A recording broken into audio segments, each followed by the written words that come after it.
Essa semana aconteceu uma coisa engraçada que de repente uma opção de gente começou a me pedir para ser amigo, conexão no LinkedIn.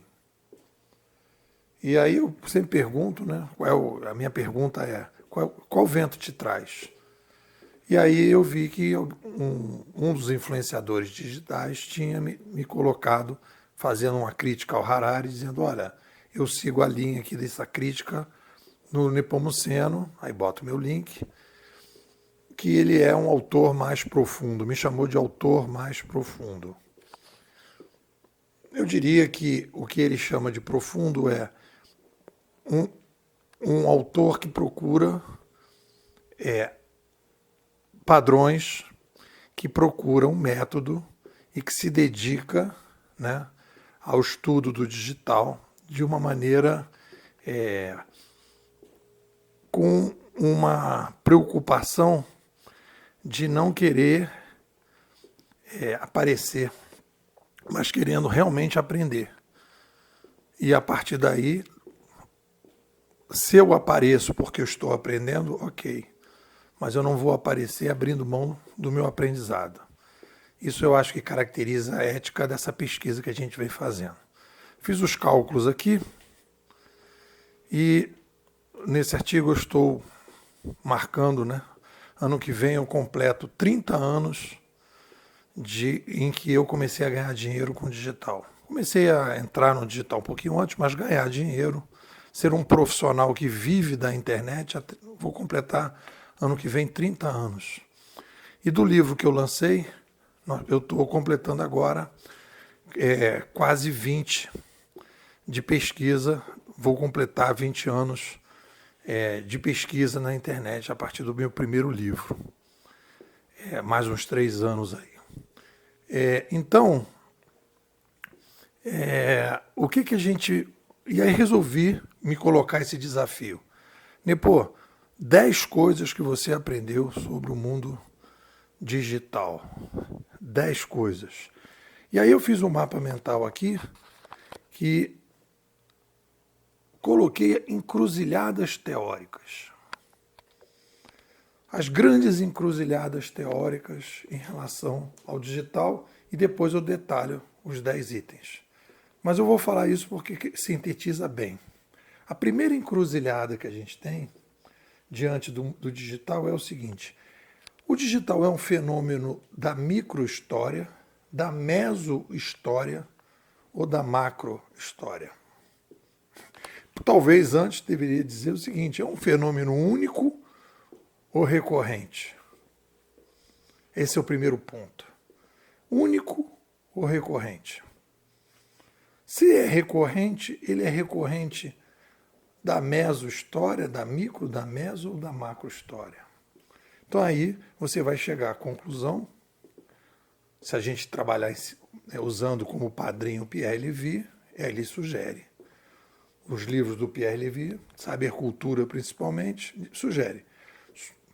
O digital é um fenômeno recorrente da macrohistória. Você faz essa escolha. É uma encruzilhada. Aí eu não quero fazer essa escolha. Ok, não tem problema. Mas você não vai conseguir entender a dimensão da mudança se você não fizer, dentro dessas encruzilhadas, as escolhas adequadas. Depois você entra na segunda questão. A partir do momento que você vai para... É um fenômeno recorrente, é um fenômeno da macrohistória, então você vai começar a pensar nos padrões. Falando no Harari, por exemplo, o Harari é um autor percepcionista. Ele vai para a história? Vai. Mas ele procura os padrões da história? Não. Ele não procura padrões. Ele fala até da revolução cognitiva oral, mas não faz que nem o Pierre Levy, que depois da revolução cognitiva oral fala da revolução cognitiva da escrita. E depois, se você entrar no McLuhan, ele fala da revolução cognitiva da escrita impressa. Depois fala da evolução, que eu chamo de evolução, das mídias de massa. Então a gente vai vendo os fenômenos que vão acontecendo. Aí depois você se coloca, qual é o fator detonante? Porque aí se você está procurando os padrões, você está procurando que é uma coisa recorrente, qual é o que detona? Aí você vai pegar essa galera toda que diz o que detona o processo é o conhecimento. É uma mudança da relação que a gente tem com o conhecimento. É falso isso. Pega lá na ciência da informação que eu fiz mestrado e doutorado, todo o trabalho começa. Nós que vivemos a sociedade da informação, e aí então eles entram na ideia de que a gente está vivendo uma revolução da informação.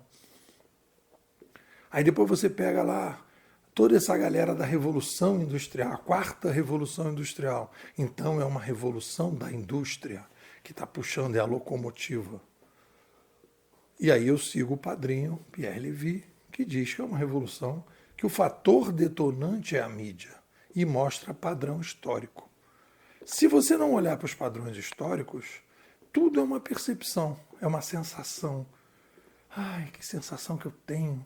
Aí o cara diz, é uma sociedade da informação. Ah, que lindo, que maravilhoso, que lindo, que bonitinho. Vamos todo mundo falar que é a sociedade da informação? Ah, não, vamos falar que é a sociedade do conhecimento? Sociedade do conhecimento. E pronto, aí vamos de sociedade do conhecimento. Mas cadê os padrões? Sem padrão não é ciência, é outra coisa. Depois nós vamos para o motor da história.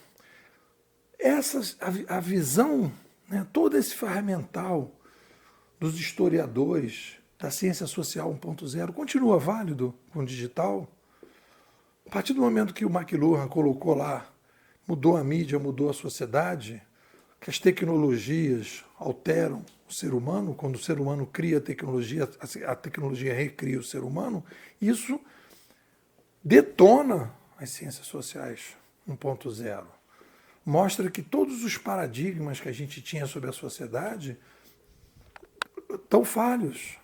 Você pega lá o marxismo, que diz que é a luta de classe que faz a mudança, que o motor da história é a luta de classe. Não.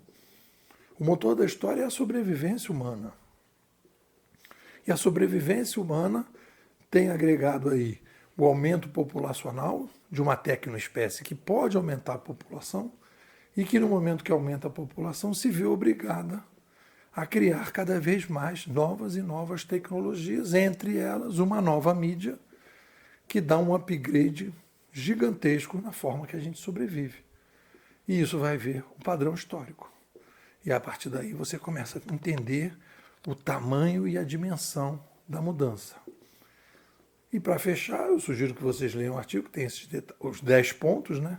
A gente tem a Web 1.0, que é quando surge o digital, a 2.0, quando surge a uberização, e a 3.0, que é a grande revolução, que está apenas no início, que é a blockchainização, quando a gente vai expandir de maneira exponencial o estilo de sobrevivência das formigas.